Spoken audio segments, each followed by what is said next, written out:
Mega Lion had something that he wanted to kind of discuss in the world of trading card games. So go with it, man. Absolutely. So, so as of late, I actually got back into the TCG business last year. I want to say in about post winter 2024. And this would suggest that there was a time that I was in it before and a time where I stopped. And there was a reason for this. And as I come to find out since I returned, let me tell you, my favorite game, trading card game, has definitely changed a lot, and it does fundamentally, it does not feel like the same game. I mean, the rules really haven't changed all that much. I mean, really, technically speaking, but it's just how it's played. So the game that I want to talk about today is the Yu-Gi-Oh trading card game. For our viewers who are not familiar with Yu-Gi-Oh, Yu-Gi-Oh is actually based on a manga by Kazuki Takahashi, who actually passed away some odd years back. And hell, his copyright actually is not on any of the Yu-Gi-Oh stuff anymore as of 2020. It's owned by Studio Dice since then. But in 1996, he created a manga called, which in Japanese is translated to Game King, because in the anime dub, the main protagonist is known as the King of Games, Game King, Yu-Gi-Oh, Game King. Since the anime itself took off and was pretty fresh back in its time, followed the official trading card game, because in Yu-Gi-Oh, the anime, the players known are called duelists, and they use these cards that are able to summon monsters. They come in the forms of monsters, they come in form as trap cards, and they also come in form as, well, they used to be known as magic cards, which I'm sure you're like, wait a minute, isn't there something called that? Yes, Whoa, and whoa, they're now whoa, called whoa. spell cards. Yeah, Yeah. just to chime in real quick too, it's pretty awesome. Kazuki Takahashi died drowning because he saved three other people who were caught in a rip current, and then he was found later wearing snorkeling gear back in 2022. Dang. Yeah, but he saved people's lives. Dude was straight up G. He is. Yep, and actually a lot of the protagonists kind of reflect the selflessness that Takahashi had. And not to mention, he's also well, I mean, yeah, I mean, Takahashi was a very outstanding mangaka. He really was, and his work clearly showed it. And now Yu-Gi-Oh has turned it into not only known for its unique anime and their own unique tropes, but it also has its own trading card game that actually has two different, like, how do I put this, like, leagues, if you will. There's the official trading card game, which is in North America, and then there's the original card game or official card game, which is in the Far East, Europe, things like that. And they have their own different kind of rule set, and they also have their own, like, ban lists, things like that.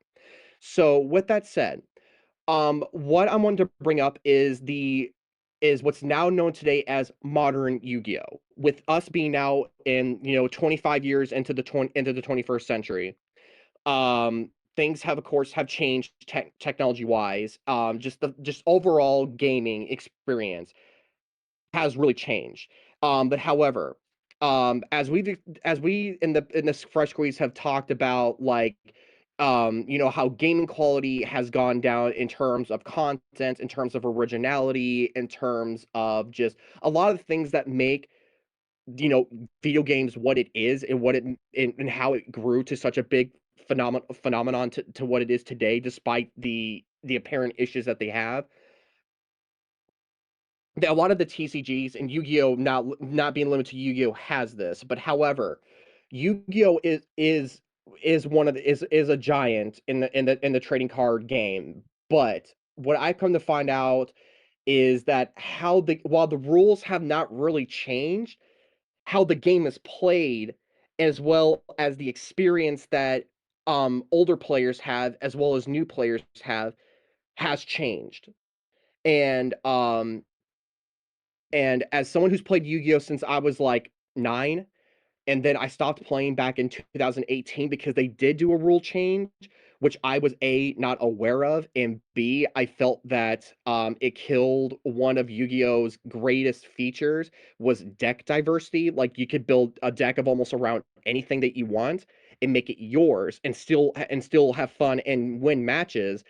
And now since then, I've heard that the fan base has really degraded some.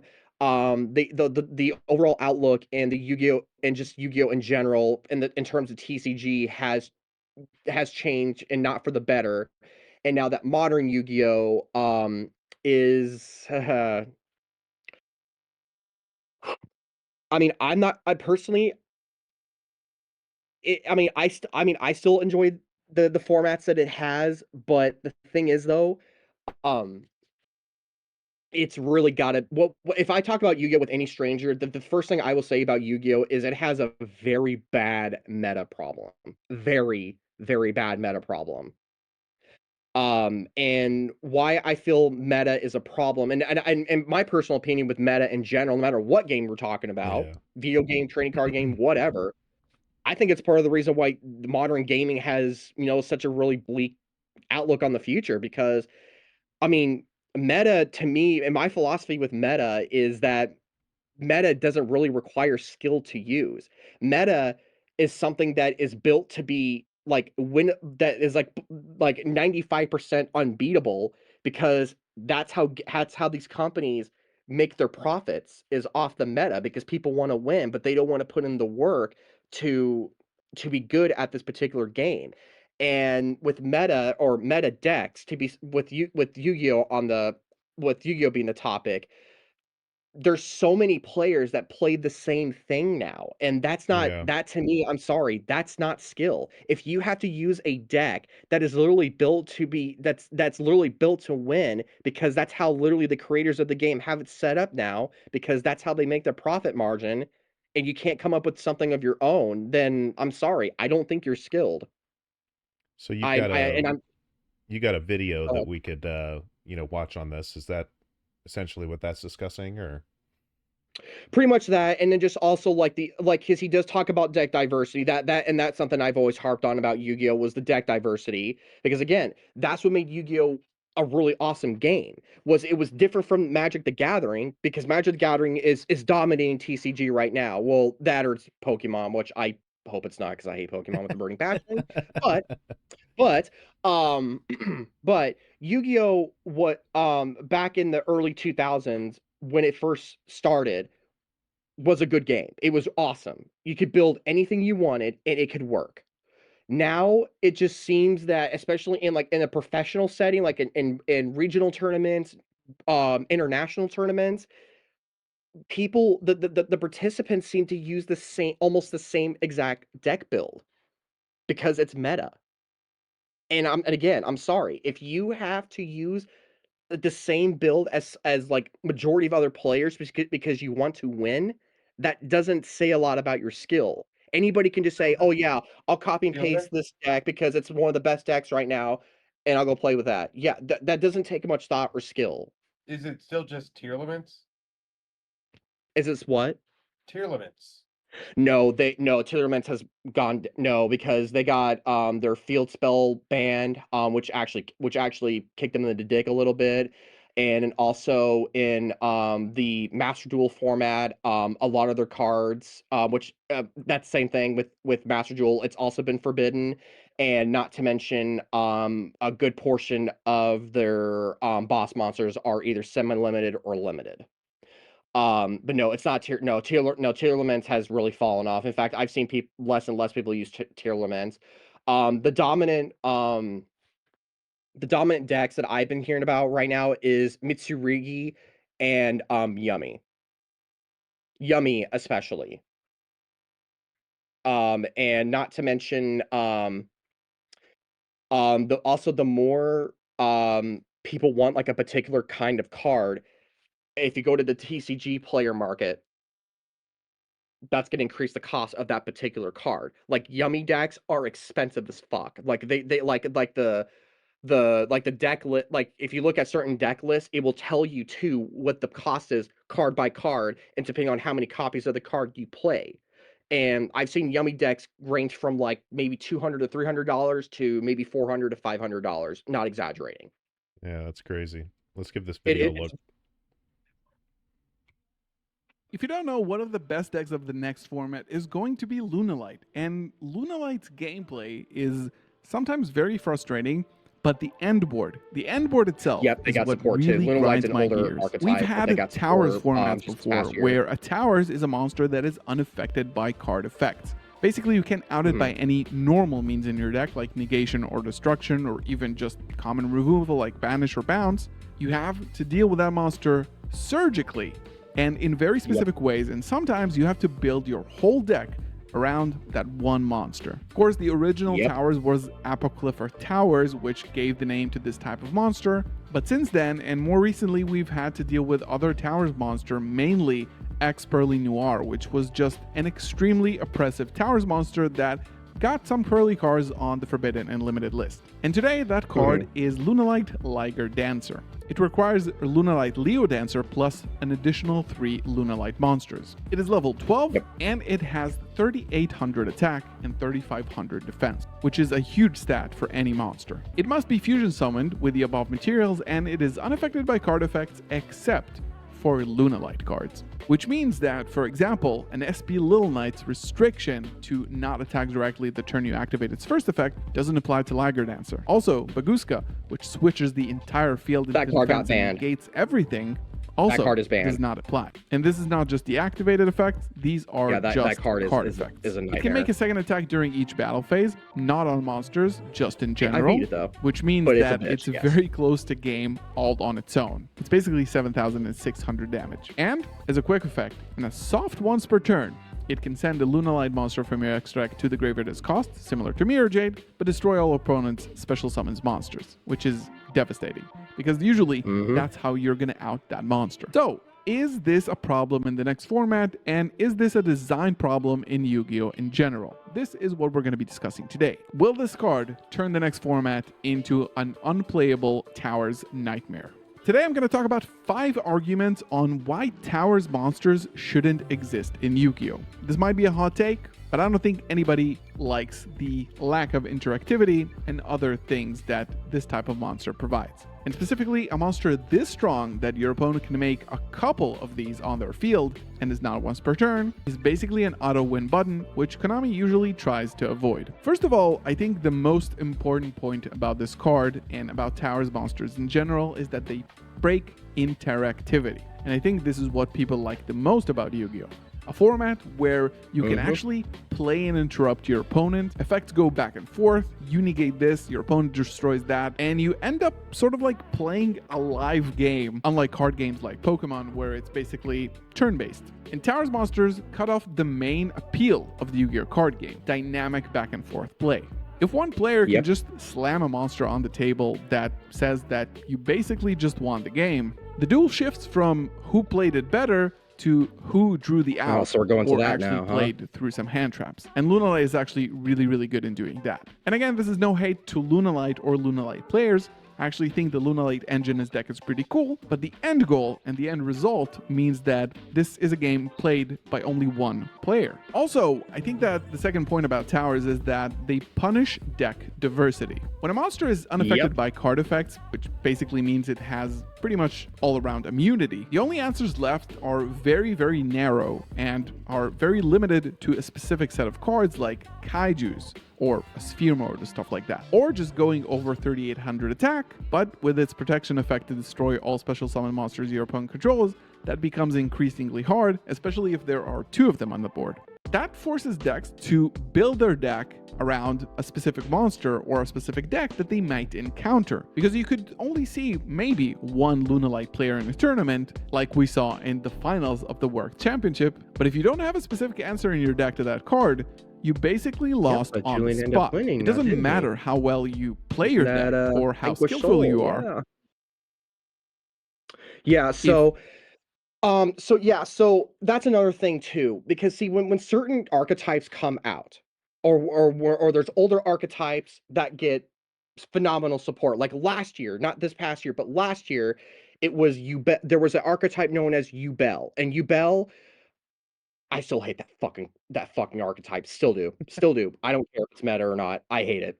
That thing was a nightmare to fight against. But but see, what he's saying is that when a particular archetype gets a certain support, and if it shows to be super effective against like 95% of decks, people will say like, "Oh, that's the new format now. It's this and that and this and that." So what this guy's saying is because this Lunalight boss monster is literally immune to all card effects. You can't banish it. You can't destroy it by card effect. You can't change its battle position. You can't do anything with it. The only way you could, like he said, the only way you could possibly have any chance of getting rid of that monster and getting it off the field is if you manage to use attributing effect, or if you just overpower it with a bigger monster. Which, I mean, that's doing that isn't too hard, because I mean, I don't think the stats are that impressive, because the cards I use have way bigger muscles than that card does.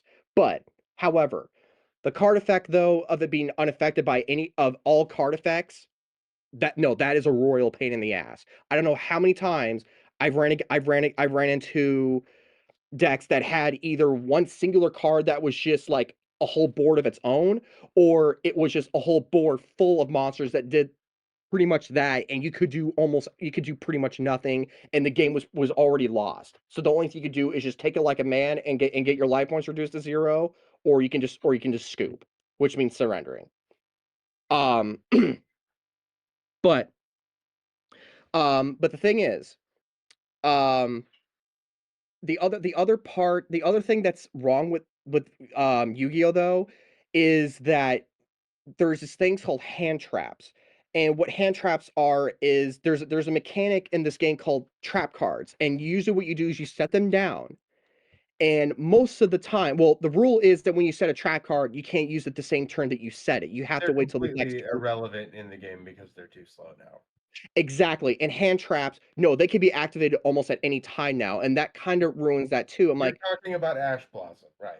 Yeah, we know. Ash Blossom, Effect Veeler, Nibiru, the Primal Being, Droll and Lockbird, which is the biggest menace to society right now. Yeah. What are some other Which dangerous the ones? game needed instant speed interaction like that to begin with. They tried to have that with like your Mystic Space Typhoons, things like that. But the way that speed works in Yu-Gi-Oh! And the way that the stack works in Yu-Gi-Oh! And the chain works, it's very clunky and weird, and it doesn't work right the same way, and nor as intuitively as it does in Magic the Gathering. The No, the, it doesn't. the spell speed stuff is very goofy in that game, and it's always bothered me a lot.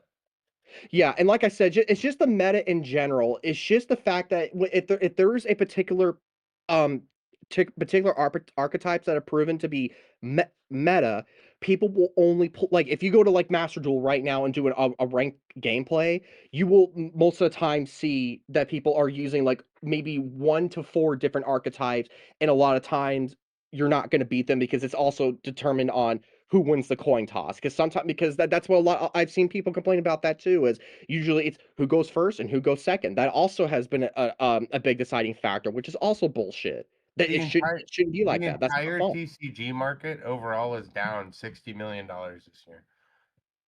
I mean, The Yu-Gi-Oh is No, all of them. oh all of Like them really. TCGs generally have 60 million less dollars than they did, like in earning power, than they did last year. Um, yeah, the research trend shows that we're on a downtrend right now. There are a lot of certain card games that are successful, and most of them are just kind of middling right now. But like, and Magic the Gathering saw a 6% revenue drop in 2023, which was fucking huge. Damn, 6%. I mean, Yeah, it just kind of has to do with the same. I haven't played Magic in a few years, but my biggest gripe with Magic is the same thing that you have a gripe in your card game. So when we were going into this, I was like, man, I don't play Yu-Gi-Oh, and literally have never played Yu-Gi-Oh, so I can't really comment on it. But the comparison to my own individual gripes that I had from like 5 or 6 years ago, as far as Magic the Gathering, are essentially the same thing. It's just that there are certain uh, decks that can be made that just become meta, and it's a little bit harder because if you're playing within the season, right, then the meta is going to really change. If you do commander deck, then I suppose it just depends on how you play. I prefer to just play, unofficial, and just whatever deck you put together is what deck you put together. But um, yeah, it's always going to come to a meta no matter what. It's just like um, any No, here, game. I mean, that's like literally Apex Legends. There's going to be a meta, and they even changed the meta. sure. Uh, I I'm get the dropping an impression. image in general I wanted you to see really quick. Look at this card. It's called Supreme King's Arc. Look at all them words. And you know what? It's a 30-cent card because it Oh, sucks. yeah.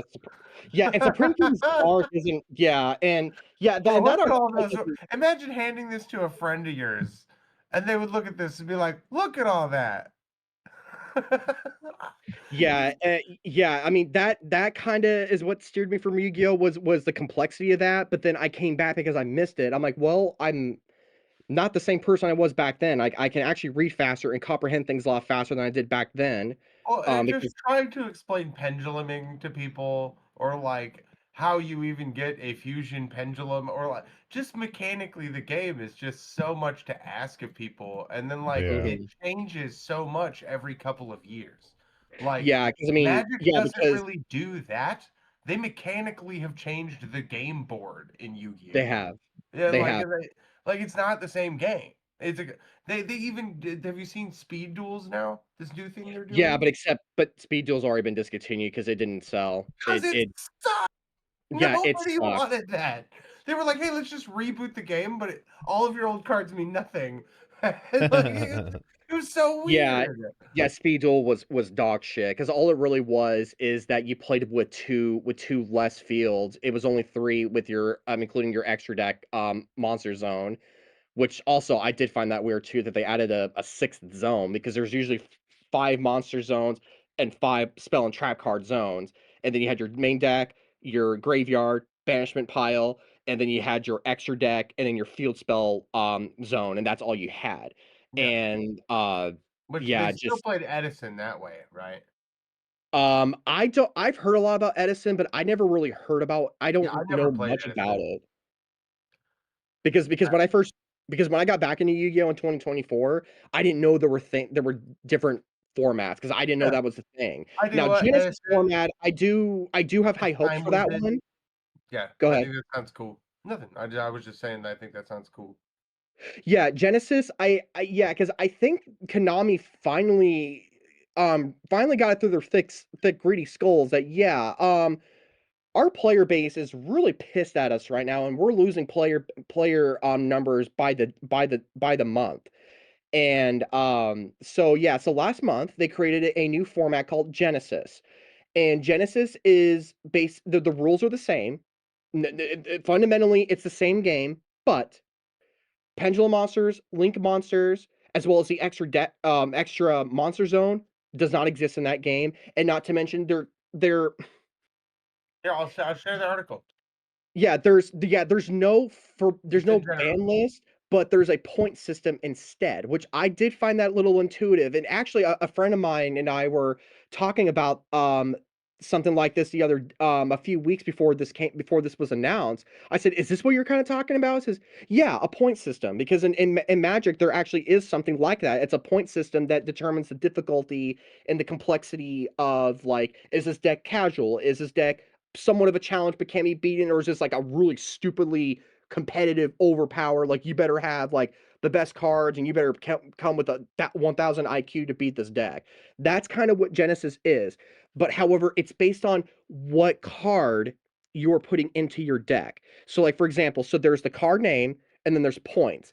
The typical Genesis format game is 100-point limit. Now if there already have been tournaments being held both in locals and as well as regionals, but I don't think they've integrated it into WYCS yet. But they haven't done it in Master Duel either, which my personal opinion, they should have started that in Master Duel before they made it an official format.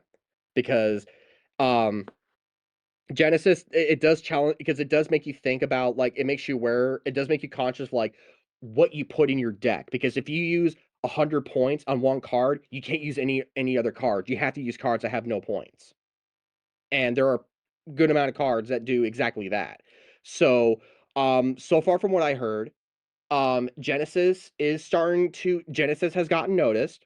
They've already had their first tournament as Longwinded said, and they have had a pretty good turnout in the first Genesis regional format tournament. And what I did see though, what were the finalists and like what decks they use, it was diverse. There wasn't just 2 to 4 different decks. There was like 8 or 9. Okay. That's better.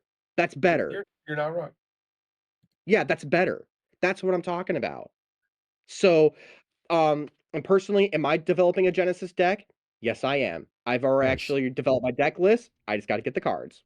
Well, that sounds like a ton of fun, man. When you finish up building whatever, let me know what it is. I'd love to hear about it. But Absolutely. So in conclusion, it's just that Yu-Gi-Oh is one of the most goated animes of all time. It's unique, it was fresh, and now it's starting to make a comeback because I noticed that celebrity athletes and as well as Olympian athletes are showing their love for Yu-Gi-Oh, and that has really caught attention to the mainstream. And now Nike's doing a collab with one of the characters known as well in the anime it's Jorichi Wiaha, I think is how you say it, but in the English dub it's Joey Wheeler, and he had some pretty nice shoes in the anime, and they made like an exact replica of his shoes, and you get a deluxe copy of Red Eyes Black Dragon with that set. Cool, man. So, yeah, so, I mean, it's not I mean, overall, Yu-Gi-Oh! Does not suck. I am not saying that. What I'm saying is the TCG, which is a very big fundamental foundation of what makes I'll say Yu-Gi-Oh! it. Yu-Gi-Oh! I'll is say Yu-Gi-Oh sucks.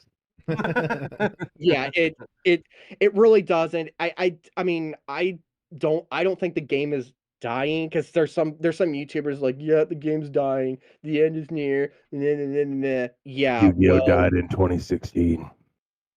yeah, but except it Yatagarasu killed Yu-Gi-Oh. We're just playing with a corpse. Yeah, so I just want to talk about that because Yu-Gi-Oh! Actually influenced a lot of my had a lot of influence in my childhood. I actually have a very big collection. I probably have like maybe around 1,000 plus cards maybe now, and I got 8 decks built now. I own none anymore. I think I might have an artifacts deck, like Artifact Labris and all that stuff, like sitting in a box somewhere. But beyond that, I just play digitally, like exclusively. Oh, you mean like are you talking about like Master Duel? Well, and not only that, but like on the console, I still have what is that? The Link one. What's the one? Oh, Duel Links? Yeah, not Duel Links, not the mobile game, like the actual like Switch game. Oh, Duel Link yeah, I know what you're Evolution. talking about. Yeah, it's basically like you play through like every single like series of Yu-Gi-Oh!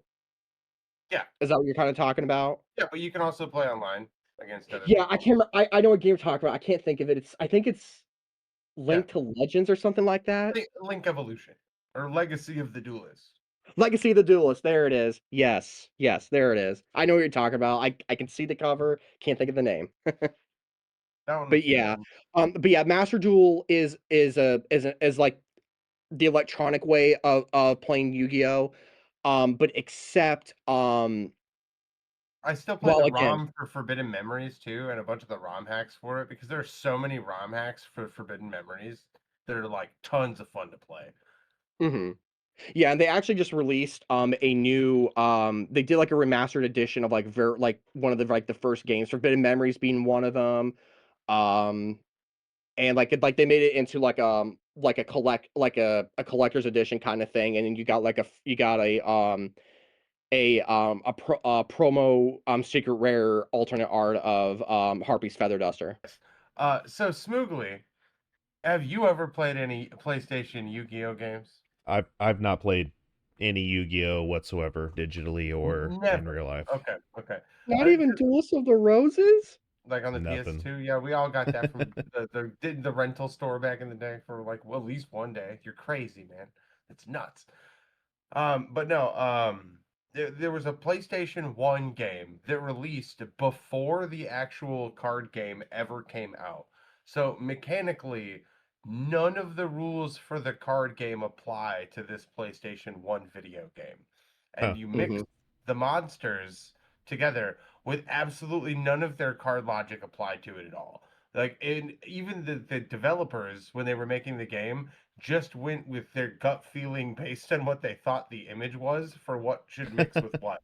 So like there's a bunch of monsters and stuff that you mix together to like make higher level monsters. The problem is that you can only make one in the game that's about as good as about 2800. And then you have to slap a bunch of equipment on it to make it big enough to fight the other stuff that your enemies can make, but you just can never make those, right? Yeah. Like and then that's where the game is like incredibly difficult, and if you miss certain things on the RNG, you literally just cannot beat the game. And everything in the game has a really unforgiving drop rate, and so there's been a That game is hard as fuck. it's terrible. And so it's become like a gauntlet of sorts for people to like sit there and try and speed run it. And like the shortest speed run is like 72 hours. Dang. Some other ridiculous long. Yeah, because it's just impossible to do that fast. You have to sit there and go through a bunch of the little animations and go through stuff, but like just trying to beat like the last four guys kills like most of the runs. If you can even get that far most of the time, just trying to beat like the last people is almost impossible. It's nuts. They just keep doing the same like big number bullshit over and over and over again and just destroy it. But like no, some of the ROM hacks are fun. They add like some of the newer cards. They add text with rules on it and like because like none of the cards in the base game actually have like any effects.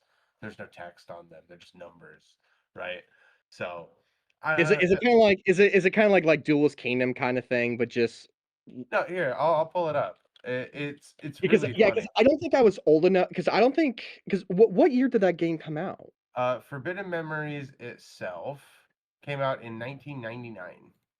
Oh yeah, I was still in diapers. I did have I didn't pick up my first controller until I was like 3. I did have a PlayStation, which I actually still have it. I still have Yeah, it right here. over here. I will Same share. exact one. But no, I didn't know Yu-Gi-Oh existed until I was like probably 7 or 8 years old, and it was introduced to me when I I sent a was kid. there from the no pun intended Genesis. Yeah. We don't have to watch the whole thing. I just wanted you to get like some flavor of the like the effects here. Look at this. And so like this is them attacking them obviously, but like I wanted to see like the mixture because like you would select two different cards based on what they look like and then they would mix together to like be like so you would mix a dragon and an electric thing and it would become Thunder Dragon. And then you would mix that with another lightning thing or another dragon thing and it would become twin-headed Thunder Dragon. And then that's how you would beat the game most of the time. Huh. Interesting. Yeah. It was so weird. Like it does not play like Yu-Gi-Oh at all. You turn that into Zombie Dragon. Yes. Like I it's see the what you mean. Yeah, that's insanity. it is like the most weird LSD fever dream of a game that ever came out and it's so hard to beat. And like it's just it's so every time I ever talk about Yu-Gi-Oh, man, I will bring this up a million times. I sat there at my 15th birthday party with like 20 friends and we all just went ape on this thing. But yeah, Duels of the Roses was pretty good too because it because you got to see like the animations of like the monsters going at it and things like that, and yeah, I liked it. And plus, it was more of a board game kind of thing too. It wasn't just like tabletop like what you're seeing right here. Like you had like a whole ass grid, and you can move your cards in certain positions It and things like unironically that. did the Assassin's Creed thing and like ripped a bunch of real things out of history. And did you know that it is actually a genuine sequel to the game that like this? Like duelist, like they have a consistent plot and through line through most of the games. Like there actually is like a story being told. So yeah, I mean, yeah, yeah. Just reiterates my point. It's just that's how unique Yu-Gi-Oh is as an entity. Both whether you're talking about the anime, the card game, just the overall franchise of Yu-Gi-Oh is one of the most unique franchises in the world. In my and the and just it and the stuff that how people express their love for Yu-Gi-Oh around the world does all the talking for it. It Yeah. does. Like It was just the TCG, which is a big principal foundation of Yu-Gi-Oh, does, however, have issues, and it has taken a toll on its fan base. And like I said, when I came back, I just found it very strange how just just the very just building a deck in itself is a separate skill, because if you don't know how to build your deck right, you're not gonna have a good time. You're not. what do you mean, man? Build your deck. It has all the cards you're allowed to run printed on it. True. I'm Well, making a joke that they only make hyper specific archetype cards because like it's absolutely nuts how super specific some of these deck builds get.